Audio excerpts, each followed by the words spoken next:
રોજગાર મેળા અભિયાન અંતર્ગત પીએમ મોદીએ 51,000થી વધુ યુવાનોને નિમણૂક પત્રોનું વિતરણ કર્યું। આ અવસર પર યુવાનોને સંબોધતા કહ્યું કે આઝાદના અમૃતકાળમાં દેશની આઝાદી અને કરોડો લોકોના અમૃત રક્ષક બનવા બદલ આપ સૌને અભિનંદન છે। યુવાનોને નિમણૂક પત્ર આપ્યા તેઓ દેશની સેવા કરવાની સાથે દેશના નાગરિકોની સુરક્ષા પણ કરશે। આ રીતે તમે અમૃતકાળના લોકો અને અમૃત રક્ષક પણ છો। ભારત પ્રગતિના માર્ગે આગળ વધી રહ્યું છે। દેશના દરેક ક્ષેત્રોમાં વિકાસ થયો છે। દરેક યુવાનોનું સપનું હોય છે કે તેઓ સેનામાં ભરતી થાય, સુરક્ષા દળોમાં જોડાય, પોલીસ સેવામાં જોડાય। તેથી સરકાર તમારી જરૂરિયાતો માટે પણ ખૂબ ગંભીર છે। आपको अमृत रक्षक इसलिए कहा क्योंकि आज जिन युवाओं को नियुक्ति पत्र मिल रहा है वो देश की सेवा के साथ साथ देश के नागरिकों की, देश की रक्षा भी करेंगे।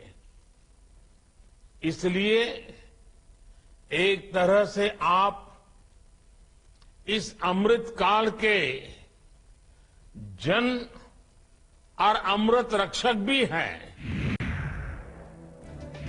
पीएम मोदीए ઉમેદવારોને નિમણૂક પત્ર આપ્યા। કેન્દ્ર સરકાર અને વડાપ્રધાન મોદી પર પ્રહાર કરતા કોંગ્રેસે કહ્યું કે દર વર્ષે 2 કરોડ નોકરીઓ આપવાનું વચન નિષ્ફળ ગયું છે। તેઓ રોજગાર મેળાનો નવો જુલમ લઈને આવ્યા છે, જે એક રમત છે। કોંગ્રેસના નેતા જયરામ રમેશે અગાઉ ટ્વીટ પર લખ્યું કે દર વર્ષે 2 કરોડ નોકરીઓનું સર્જન કરવાના તેમના ભવ્ય વચનને પૂર્ણ કરવામાં સરકાર નિષ્ફળ ગઈ। નોટબંધી એમએસએમઈ સેક્ટરને નષ્ટ કરવા માટે ખરાબ રીતે ડિઝાઇન કરવામાં આવી। 9 વર્ષથી વધુ સમયથી મહત્વાકાંક્ષી યુવાનોની આશાઓ સાથે દગો કર્યા બાદ વડાપ્રધાન ચૂંટણીના વર્ષમાં ગરમી અનુભવી રહ્યા છે।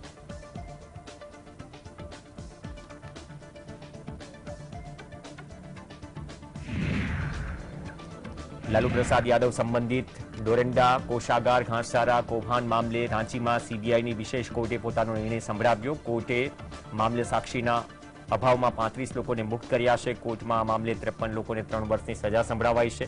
અન્ય આરોપીઓ પર સુનાવણી ચાલુ છે। 36 આરોપીઓને 1 સપ્ટેમ્બરના રોજ સજા સંભળાવાશે। કુલ 124 આરોપીઓ ટ્રાયલનો સામનો કરી રહ્યા છે। ચુકાદામાં પૂર્વ ધારાસભ્ય ગુલશન અજવાણીને 3 વર્ષની સજા સંભળાવાઈ છે। लालू प्रसाद यादव साथे संबंधित घासचारा कौभांडना 5 केस सहित कुल 53 मामलानी सुनावणी सीबीआई कोर्टमां पूरी करी देवामां आवी छे। 52 केसमां कोर्ट पूर्वमां पोतानो निर्णय आपी चूकी छे। डोरेंडा कोषागार मामले 27 वर्षथी सुनावणी चाली रही छे। आ मामले 616 साक्षीओना निवेदन नोंधवामां આવ્યા।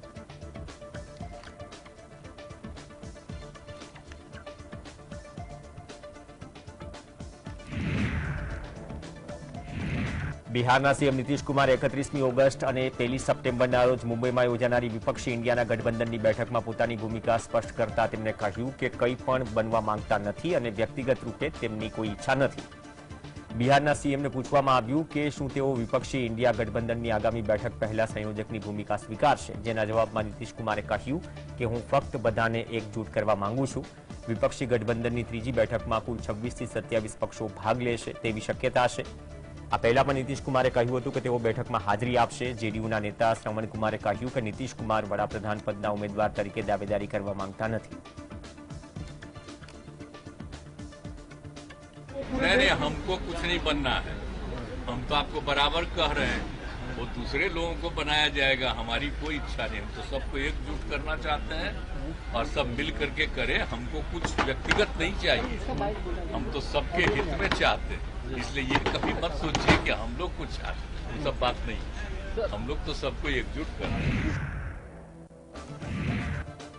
બિહાર ભાજપ પ્રદેશ પ્રમુખ સમ્રાટ ચૌધરી આઝાદી મુદ્દે આપેલા નિવેદન પર પ્રતિક્રિયા આપતા પ્રદેશના ઉપમુખ્યમંત્રી તેજસ્વી યાદવે કહ્યું કે આ લોકો પાયાવિહોણી વાતો કરે છે। દેશમાં દરેક વ્યક્તિ 15મી ઓગસ્ટના રોજ સ્વતંત્રતાની ઉજવણી કરે છે। આ લોકો મુદ્દાઓ પર વાત કરતા નથી। ભાજપ કઈ પણ રીતે બંધારણને બદલવાનો પ્રયાસ કરી રહ્યું છે। સમ્રાટ ચૌધરીના નિવેદનમાં કોઈ તથ્ય નથી। જો કોઈ તેની વાત સાંભળશે તો હસશે। હકીકતમાં સમ્રાટ ચૌધરીએ વિવાદાસ્પદ નિવેદન આપતા કહ્યું હતું કે હું માનતો નથી કે દેશ વર્ષ 1947માં આઝાદ થયો। अभी कुछ भी लोगों को कहना कुछ भी बकवास है। और आप जान रहे हैं, सब लोग जान रहे हैं, इंडिपेंडेंस डे सब लोग बनाता है। 15 अगस्त को क्या लोग झंडा फहराता। कौन सी बात है, बकवास वाली बातें हैं। इधर की बात उधर, मुद्दे की बात ये लोग नहीं करते, लोगों को कंफ्यूज करना होता है और कहीं ना कहीं से इतिहास को पूरी तरीके से बदलने की कोशिश की जा रही है। तो इन लोगों का कोई मायने नहीं रखता, कौन क्या कहता है नहीं कहता है, इससे कोई किसी को फर्क भी नहीं पड़ता। तो कोई सुनेगा भी तो हंसेगा। વારંવાર વિવાદિત નિવેદન આપનાર સપા નેતા સ્વામી પ્રસાદ મૌર્ય ફરી એક વખત બફાટના કારણે વિવાદમાં છે. રામચરિતમાનસ વિવાદ બાદ સપા સાંસદના નિવેદનને હંગામો મચાવ્યો. હિન્દુ ધર્મને છેતરપિંડી ગણાવનાર સ્વામી પ્રસાદ મૌર્યના નિવેદનની ચારે તરફ નિંદા થવા લાગી છે. હનુમાનગઢીના પૂજારી રાજુ દાસે સ્વામી પ્રસાદ મૌર્યના નિવેદનને લઈને દુર્ભાગ્યપૂર્ણ ગણાવ્યું. કહ્યું કે સપા નેતાનું નિવેદન હિન્દુઓમાં ભાગલા પાડવાનું ષડયંત્ર છે. રાજુ દાસે અખિલેશ यादव पासेथी स्वामी प्रसाद मौर्य सामे कार्यवाहीनी मांग करी है. और सारी विषमता का कारण भी ब्राह्मणवाद ही है. हिंदू धर्म नाम की कोई धर्म है ही नहीं. हिंदू धर्म केवल धोखा है.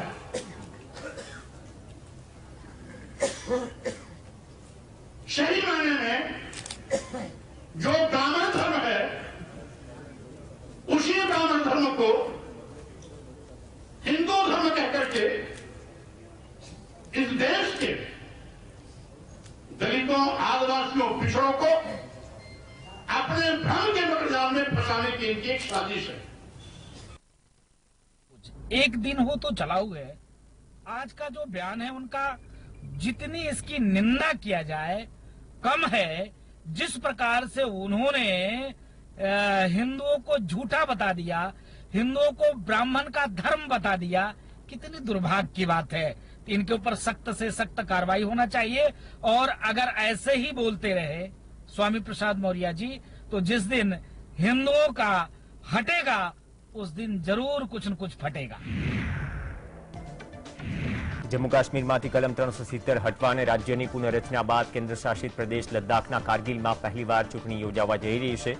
લદ્દાખ ઓટોનોમલ હિલ ડેવલપમેન્ટ કાઉન્સિલની આ ચૂંટણીમાં કારગિલ હિલ કાઉન્સિલની 26 સીટો માટે 10 સપ્ટેમ્બરે મતદાન થવાનું છે. આમ આદમી પાર્ટીએ તેના ઉમેદવારો ઉતારતા ચર્ચા ગરમાઈ છે. કારગિલ હિલ કાઉન્સિલની 26 સીટો પર આમ આદમી પાર્ટીએ પોતાના 88 ઉમેદવારોને મેદાને ઉતાર્યા છે. હિલ કાઉન્સિલની સત્તા માટે ભાજપ, કોંગ્રેસ અને નેશનલ કોન્ફરન્સ વચ્ચે ત્રિકોણીયો જંગ છે. નેશનલ કોન્ફરન્સના ઉમેદવારો અપક્ષ તરીકે લડશે, જ્યારે દિલ્હી અને પંજાબમાં સત્તા ધરાવતી આમ આદમી પાર્ટી પણ 4 બેઠકો પર તેના ઉમેદવાર ઉતારશે.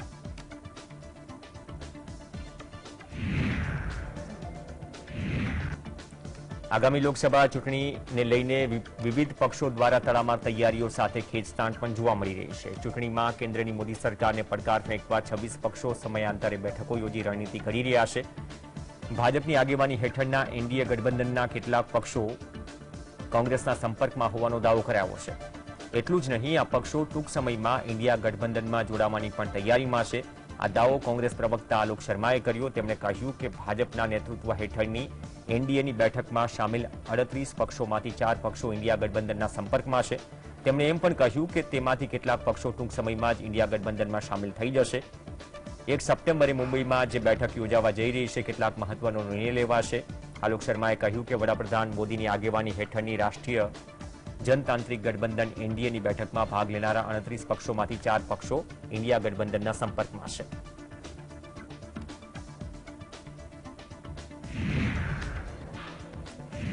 राजस्थान कोटा में आ वर्षे विद्यार्थीओं अपघात करवाना कुल 22 मामला सामे आव्या। राजस्थान कांग्रेस अध्यक्ष गोविंद दोस्ताराए दावो कर्यो के दिवस रात मोबाइल जोवाना कारणे युवानोमां डिप्रेशननुं प्रमाण वध्युं छे। पहला बाळको परिवार साथे समय पसार करता हता, थोड़ा आध्यात्मिक वातो पण करता हता, शीखता हता। आजकाल लोको अने बाळकोमां डिप्रेशन वधी गयुं छे, એટલા માટે વિદ્યાર્થીઓને ખરાબ સંગત છોડવાની अपील करूं છું। एक तो क्या है कि रात दिन मोबाइल देखना, इससे लोगों में क्या है, नौजवानों में डिप्रेशन बढ़ रहा है। पहले क्या है कि आदमी परिवार के बीच में बैठता था, बात करता था, रास्ता बताता था आगे का, थोड़ा आध्यात्मिक भी था। आजकल क्या है, लोग बच्चे भी डिप्रेशन में आ रहे हैं।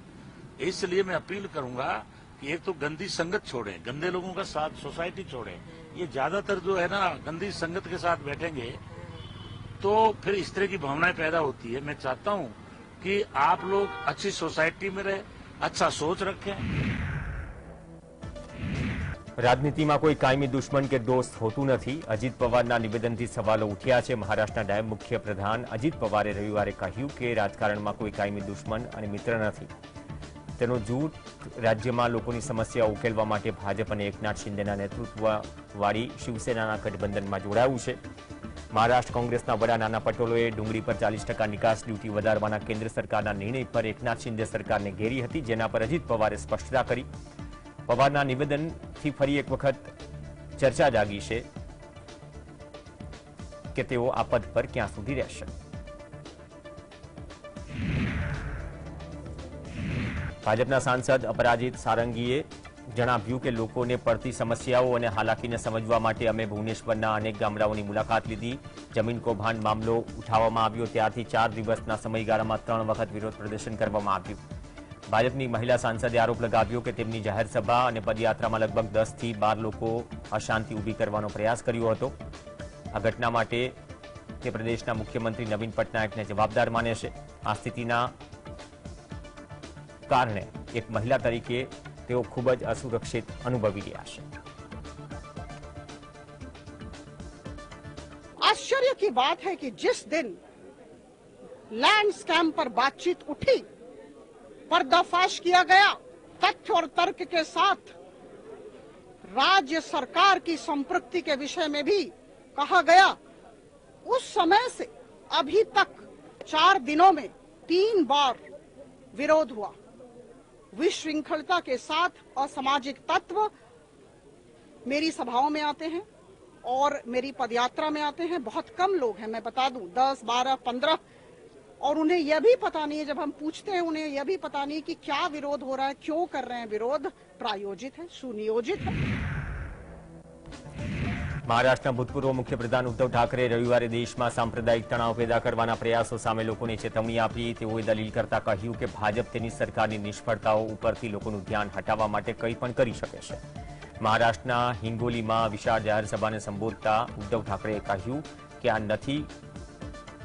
હું આ નથી કહી રહ્યો, પરંતુ પૂર્વ રાજ્યપાલ સત્યપાલ મલિક કે જેઓ વડાપ્રધાન મોદીના નજીક હતા અને ટીએમસીના સાંસદ મહુઆ મોઇત્રા કહે છે કે ભાજપ 2024ની ચૂંટણી જીતવા માટે કંઈ પણ કરી શકે છે.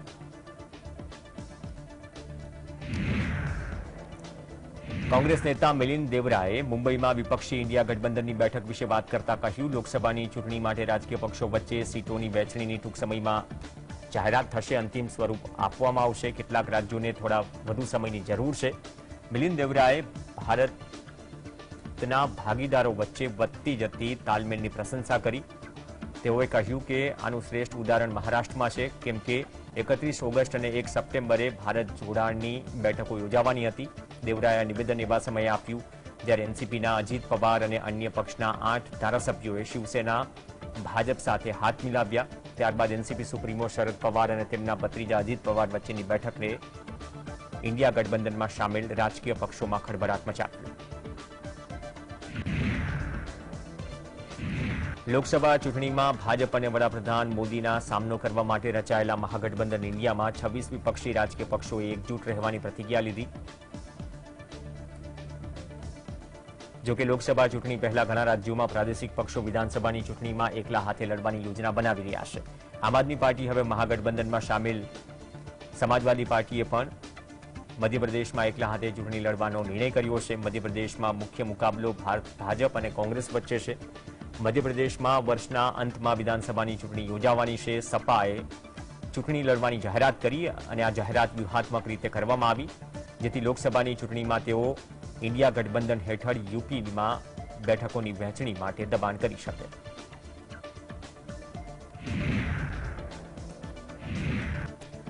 હરિયાણાના નુહમાં હિન્દુ સંગઠનોના આહવાનને લઈને ફરી બ્રિજ મંડળ યાત્રાનું આયોજન કરાયું. જોકે તંત્ર દ્વારા મંજૂરી આપવામાં આવી નથી, પરંતુ હિન્દુ સંગઠન યાત્રા માટે મક્કમ જણાતા સમગ્ર નુહ પોલીસ છાવણીમાં ફેરવાયું.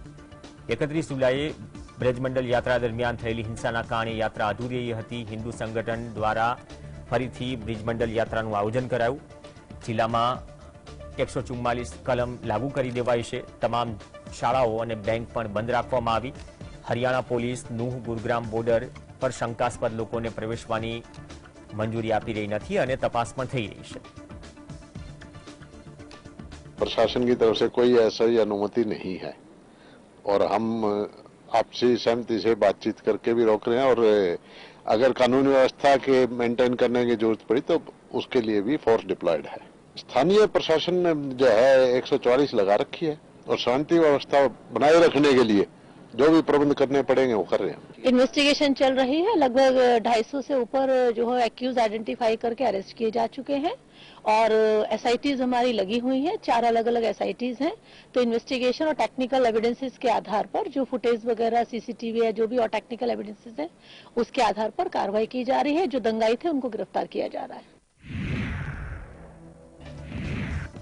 નૂહમાં વીએચપી શોભાયાત્રાની તૈયારીમાં છે. ઓલ ઇન્ડિયા મજલિસે ઇત્તેહાદુલ મુસ્લિમીનના રાષ્ટ્રીય અધ્યક્ષ અસદુદ્દીન ઓવૈસીએ આ મામલે ભાજપ પર પ્રહારો કર્યા છે. તેમણે કહ્યું કે હરિયાણાની ભાજપ સરકારના આદેશો વિરુદ્ધ વીએચપી શોભાયાત્રા કાઢવાની ધમકી આપી રહી છે. નૂહ હિંસા પહેલા સરકારને ખબર હતી કે યાત્રાની આડમાં મુસ્લિમોને નિશાન બનાવવામાં આવશે. જો મુસ્લિમો વિરુદ્ધ એકપક્ષીય કાનૂની કાર્યવાહી કરવામાં આવશે. જો આવું ન થયું હોત અને અસલી ગુનેગાર મોનુ ડાર્લિંગ ન બન્યો હોત તો કટ્ટરવાદી કાઉન્સિલ અને સેનાની હિંમત ન થઈ હોત. વધુમાં કહ્યું કે એવું લાગે છે કે આ ભાજપના પ્યાદા નથી પરંતુ આ સંગઠિત ગુનેગારો સામે ભાજપ લાચાર છે. જો નૂહમાં ફરી હિંસા થશે તો તેના માટે માત્ર હરિયાણાની ભાજપ સરકાર જ જવાબદાર રહેશે.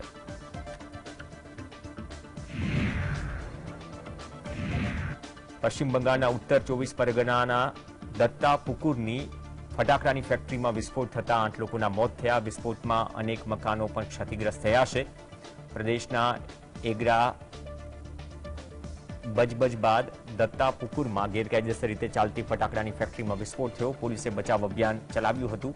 ઇજાગ્રસ્તોને સારવાર માટે બારાસત હોસ્પિટલ ખસેડાયા. સ્થાનિક લોકોનો આરોપ છે કે ગેરકાયદેસર ફટાકડાની ફેક્ટરીની ટીએમસી નેતાઓની રહેમનજર હેઠળ ચલાવાતી હતી અને આ માટે જ પોલીસને પણ પૈસા અપાઈ રહ્યા હતા. આ દુર્ઘટના બાદ સ્થાનિક લોકોએ અન્ય ફટાકડાની ફેક્ટરીમાં તોડફોડ કરી. આ પહેલા પૂર્વ મેદનીપુર જિલ્લાના એગ્રામાં આવેલી એક ગેરકાયદેસર ફટાકડાની ફેક્ટરીમાં વિસ્ફોટ થતા 9 લોકોના મોત થયા હતા. અનેક વ્યક્તિઓને ઈજા થઈ હતી. तो रात का जो क्रू था उसको रिलीव किया है. आधा घंटा हम लोग आया है. कल तो आप लोग सब देखा था तो आज आते देखा कि एक बॉडी का कोई हेड होगा शायद लेके जा रहा था. पुलिस सुना है हमने उधर था एम्बुलेंस था एक खड़े और अभी इस फंड में कोई छोटा सा है ना वहाँ पे एक बॉडी पार्ट पड़ा हुआ शायद हाथ या हेड कुछ भी हो सकता है. वो देख लीजिए आप उधर है. ये हम लोग ड्यूटी कर रहे हैं. अभी रेस्क्यू कौन करेगा? आप लोग करेंगे? नहीं पुलिस करेगा. पुलिस करेगा शायद सर हम तो सुना है 8 शायद 8 होगा. ठीक भी हो सकता है. हमको सही पता नहीं. તો આ મામલે વિસ્ફોટની તપાસ એનઆઈએ કરી તેવી ભાજપની માંગ છે. પશ્ચિમ બંગાળ વિધાનસભામાં વિરોધ પક્ષના નેતા શુભેન્દુ અધિકારીએ આ માંગ કરી છે. વિધાનસભા બહાર અધિકારીએ જણાવ્યું કે ઘટનાના તમામ પુરાવા ખતમ થઈ જાય એ પહેલા રાજ્ય સરકારે મામલાની તપાસ એનઆઈએને સોંપવી જોઈએ. આ મામલાને લગતી અમારી રજૂઆતને કોલકાતા હાઈકોર્ટે માન્ય રાખી છે. વિસ્ફોટની તીવ્રતા એટલી જોરદાર હતી કે પાસે આવેલા ઘરોની છત પણ તૂટી ગઈ. અધિકારીએ દાવો કર્યો કે આ બ્લાસ્ટ હાઈ સ્પીડ આરડીએક્સ વિસ્ફોટના કારણે થયો છે. આસપાસના 50 થી વધુ ઘરોને આંશિક નુકસાન થયું. દુર્ઘટનામાં માર્યા ગયેલા કેટલાક લોકોના શરીરના ઇમારતની છત પરથી મળી આવ્યા છે. एक्सप्लोजन बहुत जोर है. Already I filed A appeal in Calcutta high court. Calcutta high court granted my submission. Hopefully it will listed tomorrow.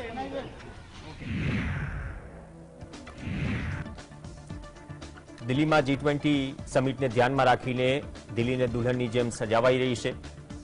દિલ્હીના સુશોભિત સરદાર પટેલ માર્ગ, મધર ટેરેસા ક્રેસન્ટ, तीन मूर्ति मार्ग, ઢોલા કુવાન, IGI airport road, Palam technical વિસ્તાર, આમ જોઈએ તો પૂરી દિલ્હી સજી ધજીને તૈયાર છે. અને G20 ની પ્રેસિડેન્સી મળ્યા બાદ અલગ અલગ બેઠકો અલગ અલગ રાજ્યોમાં યોજાઈ. ગુજરાતમાં પણ ઘણી બધી બેઠકો યોજાઈ. પરંતુ દિલ્હીમાં હવે G20 ની મુખ્ય બેઠક માટે 61 રસ્તાઓ સ્થળો પર ફૂલો પાંદડાઓથી શણગાર કરવામાં આવ્યો છે. પૂરી દિલ્હીની જો વાત કરીએ તો સુરક્ષાના અભેદ કિલ્લામાં ફેરવાઈ ચૂકી છે.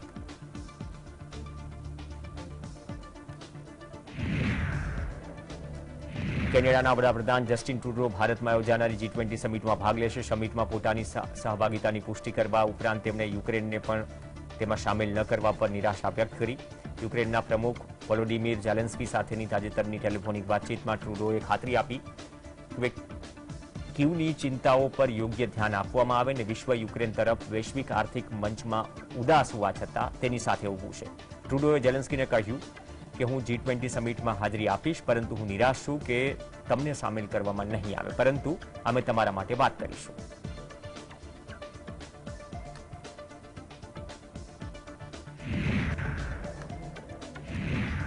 રિલાયન્સે 46મી એજીએમમાં બોર્ડમાં મોટા ફેરફારોની જાહેરાત કરી. નીતા અંબાણીએ કંપનીના બોર્ડમાંથી રાજીનામું આપવાનો નિર્ણય લીધો છે. કંપનીએ કહ્યું કે આજે બોર્ડ મિટિંગમાં ફેરફારોને મંજૂરી આપવામાં આવી.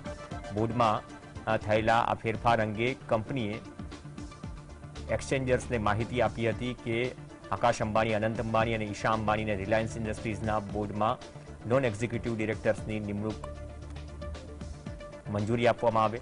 સાથે જ બોર્ડે નીતા અંબાણીના રાજીનામાનો પણ સ્વીકાર કરી લીધો. નીતા અંબાણીએ રિલાયન્સ ફાઉન્ડેશનને વધુ સમય આપવા માટે RILના બોર્ડમાંથી રાજીનામું આપવાનો નિર્ણય કર્યો.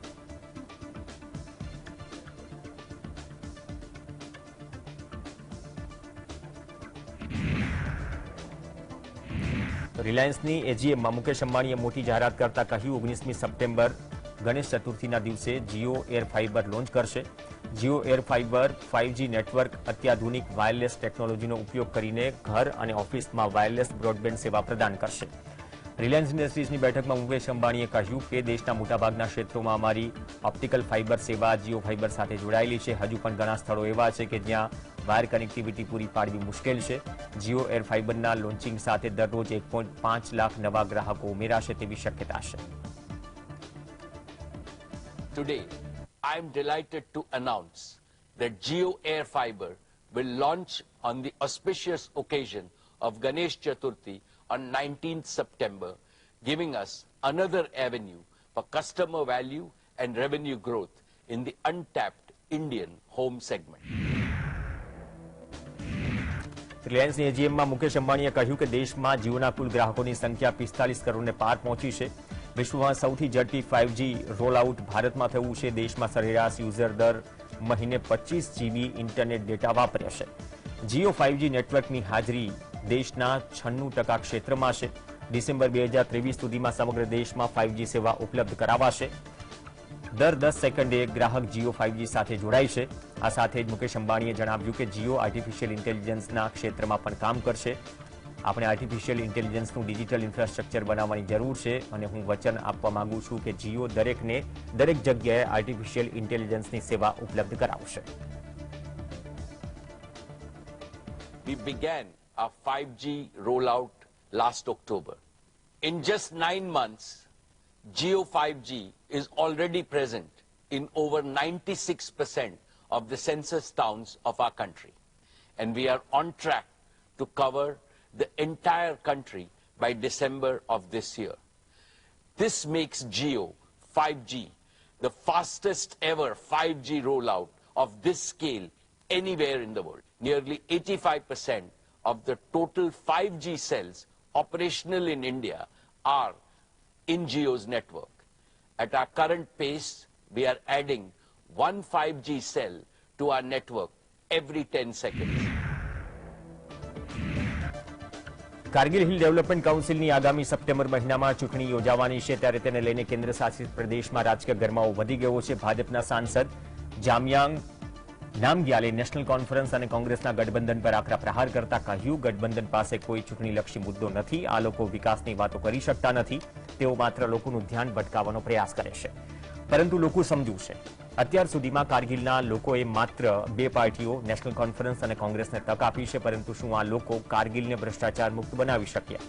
કારગિલના લોકોના સુખી જીવન આપવા માટે તેમણે વીજળી, પાણી અને માર્ગો જેવી પાયાની સુવિધાઓ ઉપલબ્ધ કરાવી નથી.